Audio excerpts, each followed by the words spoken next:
Would you risk everything for a mouse? Imagine you're sitting across the table from your spouse or your parents or even your best friend. They look you straight in the eye and say, I've decided to invest everything I own, my money, my savings, my career, my future. I'm going to devote my whole life to creating a cartoon mouse. What would you tell them? Most people would probably say, that's one of the worst business ideas I've ever heard. But that's exactly what Walt Disney did.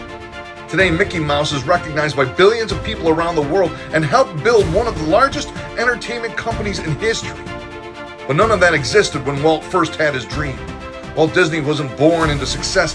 He grew up on a farm where work came before comfort. His family struggled financially, and as a young boy, he woke up before sunrise to deliver newspapers, often working long hours before going to school. Life wasn't glamorous. It was hard.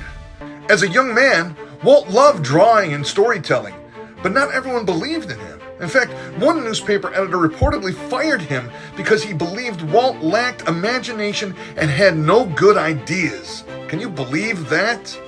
Imagine hearing that. The man who would one day redefine imagination was told he had none. Most people would have accepted that opinion. Walt didn't. He started an animation company called Laugh-O-Gram Studios. It looked promising, then it failed. The business went bankrupt. He couldn't pay his bills. He reportedly survived on very little food, slept wherever he could, and wondered how he was going to keep it going.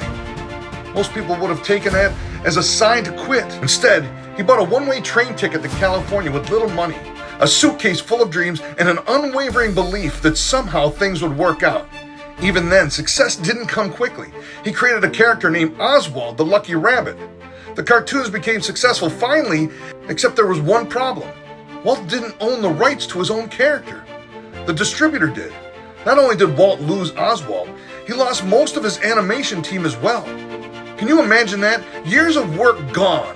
His best employees gone. His biggest success gone. Many people would have walked away forever. Instead, on the train ride home, Walt began sketching another little character, a mouse. That mouse became Mickey Mouse. The rest is history. Sometimes your biggest disappointment isn't the end of your story. Sometimes it's making room for something far greater. Don't expect everyone to believe in your dream before it exists. Walt Disney didn't ask the world for permission to dream. He simply kept building until the world could finally see what he saw all along. Don't let someone else's limited imagination become the limit on your future. Because sometimes the idea everyone laughs at today becomes the legacy everyone admires tomorrow. Give us a like, subscribe to Accomplished Coach, and win.